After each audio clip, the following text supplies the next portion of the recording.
I got arrested for murder, charged with murder. I was convicted of murder, and I came to jail with a sentence of life.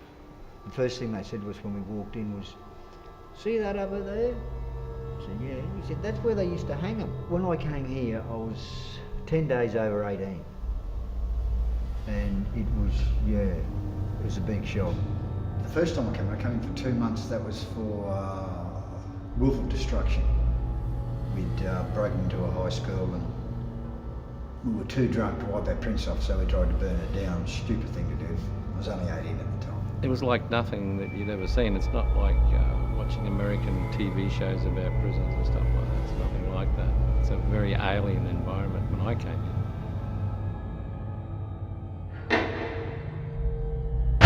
Give you a booklet, about 35 pages, and the first paragraphs told you that you're in prison now. This is not normal. You are going to see things that you will never see again outside, and you won't talk about them.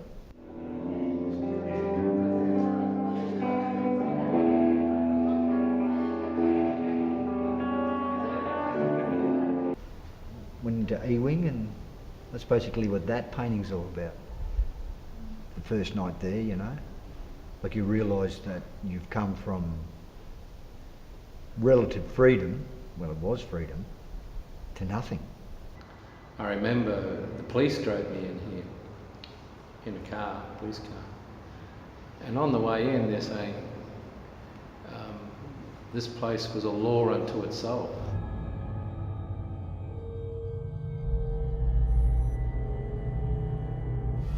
Well, what happened was it was Mother's Day, and I wanted something to send to me mum.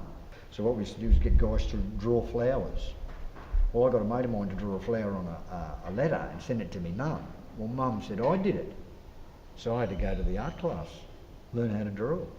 Yeah, and that was a strange thing. What I didn't realise was a lot of people who come to jail can't read or write. So it started by people asking me to write their letters to their families for them, because you actually can't talk about the prison. Otherwise the letters just disappear, they never get there. So after a while there's less and less you can say, so the alternative was to decorate the letters and take up a bit of room so you didn't have so many sentences to write.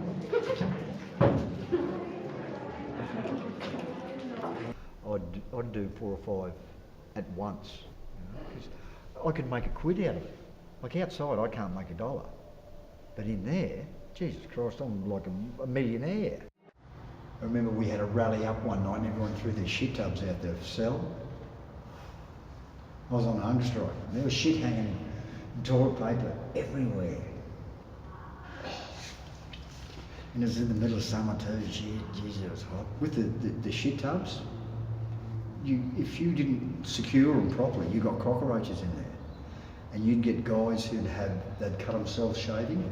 Well, the cockies would go into the shit tubs, come out and you'd wake up with one on your face. The amount of ulcers and abscesses that you saw on people's faces from the cockroaches. I mean, hygiene was a thing that we all took a great deal of respect for. And you had right to the other end of the spectrum where people just didn't want to shower. In the end, the boys would probably grab them and get the fire hose and hose them and scrub them with scrubbing brushes and stuff. So where's the hole? It's gone, they filled it Oh, in. is it? It's about that round, and you used to bend down so your knees would push up against the wall. That's how you'd sleep sitting up.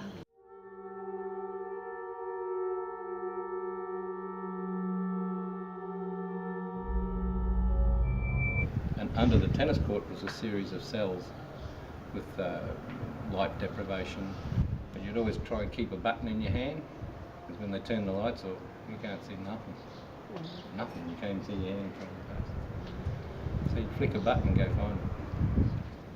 Who was asking about showers? Yeah? Yes. That's it. That's where you shower. All of you? All of them. So you'd really be careful about what you ate, what you didn't eat. Some of it, like the porridge for instance, would move of its own accord, so, but they still said it was high in protein. And I remember after a couple of weeks, the worst thing you wanted was new prisoners in there, because the first thing they stated was, "Oh, there's maggots in the porridge." and it was full of weevils. And we knew it was full of protein, so you ate your breakfast like that, looking at your mate, just trying to get above his nose so you didn't see what was on his spoon. Because it wasn't like 1 or 2, it was half and half. And now around 88, 87 I think we got TVs, and then shortly after that we got VCRs. At 7 o'clock the whole place went dead quiet. You could hear this pen drop and go, ooh, what's happening? What's going on here? And next minute you can hear all these big hardened crims singing, neighbours. And I'm going, it's an institution, in the wrong place. Yeah, you couldn't touch a TV while Neighbours was on. If you got to a point where they liked the screws like what you were doing, they'd just tell you, you know, you can have your light turned on. Especially with me, because they liked my art, and I was a bit of a grumpy bugger too, you know, so they'd say, you know, instead of getting in an argument, they told me, look, go and get your light turned on. I did that at all the jails I was in. And then we had an education officer, the education welfare officer start here called Atkins. Really nice guy.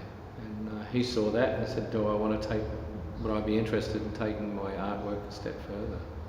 So that's how it started. I did a fine arts degree. I think artists have a responsibility, is my opinion, in that we have to record what's happening at the time. We wouldn't know about the Egyptian society or any of those other societies if it hadn't been for the art. When you're talking about 80% of people who can't read or write, that's got to be a contributing factor to anything. How do you apply for a job? But the Premier and the Prime Minister said the whole thing's about jobs, jobs, jobs, so there's jobs everywhere, according to them. Yeah. Wasn't there any in those days? There's plenty of jobs, but if you can't read and write, how do you fill out the application? Yeah. Oh, that's true, yeah. When I left jail, I ended up working for Brisbane Youth Service, which is working with all the homeless kids. I gave them 16 years service. Those homeless kids and disadvantaged kids, I used to bring them up here. And we would talk about opportunities and decision-making processes and all that sort of thing. When they get put in there and they've been brutalised, what do you expect to get out of that? You know, do you expect these kids to come out and want to be dead set good citizens? How can they? They can't. They don't know where to go. Most of the kids that I worked with had been abused in some way, whether that's physically, sexually or whatever. So for them it was like using an art therapy. I'd done a lot of work with the Kennedy inquiry into jails, Fitzgerald inquiry. Helped write the Criminal Code, Queensland, Penalties and Sentences Act, Drugs and Misuse Act, Australian Criminal Code, Rules and Regulations for the Commission. I was a lifer. I was representing all the life sentence prisoners in Queensland. Yeah, I know, but there's quite a skill in writing. Yes, there is. There is. But I had to read the law, and I was actually making applications for parole and submissions to courts for people because 80% of the people in jail can't read or write. Well, it gets worse because those people go out and start families and they start bringing up their kids to that mentality that was developed in prison. Then we have problems with kids on the streets and living on the streets, becoming trained criminals of the future. The effects are much more long-term. This was a closed community. People don't know the risk of going back to where it was. I mean, this jail only closed in 91. It's not that long ago. For instance, there was no running water. There was no toilets. You carried a bucket, and that's what you went to the toilet in, a bucket in your cell. So by today's standards and our treatment of human beings, that would have been fairly grotesque. And we run the risk always of sliding back to that. But as a society, I think we have a responsibility because those people are going to come out of jail and live amongst you. Do you want somebody who's worse off than when they came in? Or would you like to have somebody that you can rely on and be trustful with? It's because when they get out and they try and get a job, they know that the average Australian won't hire him because he's got a criminal fucking record. And no one will, and you can't blame them. You've got people that get out of jail after doing so long, and they fuck up and people go, see, I told you. The only way they can feel alive or even get a feed and a roof over their heads to be back in jail. There are people that you should never let out of jail. They're just too dangerous to let out of jail. But for the rest, at some stage they will, you know, and they can contribute to the community and society in general. So it was kind of sad to see some people who came to jail for minor things go out so affected that they became full-time crims. And some people would come to jail for short terms like 6 months and end up here 9 years because they just never could adjust to it.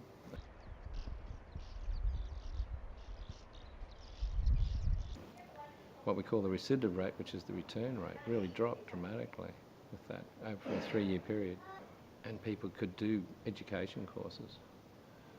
People could do courses to attend to their offending behaviour to help them not come back to jail. But then when they found out that it wasn't cost effective and it was expensive, they stopped it, and that's where we're at today. So it's more a warehousing program today than it is about anything else. But it's not being here, it's when you get out that you get the hard time. And the amount of men, my friends that were here, that are no longer here. They're dead. The stress. Like, we died at 54. Screws apparently died at 56. You know, like, probably they get to the doctor a bit quicker than us, I don't know. But I'm looking more at the social commentary now, not so much the prison commentary. And I think society has a lot to learn. I'd like to start doing happy stuff. I was hoping that what this jail would do, the jail thing, and get it all out, you know. But sometimes you just get a bit angry. But I think, as it stands now, the way the world's going, we need some decent, happy art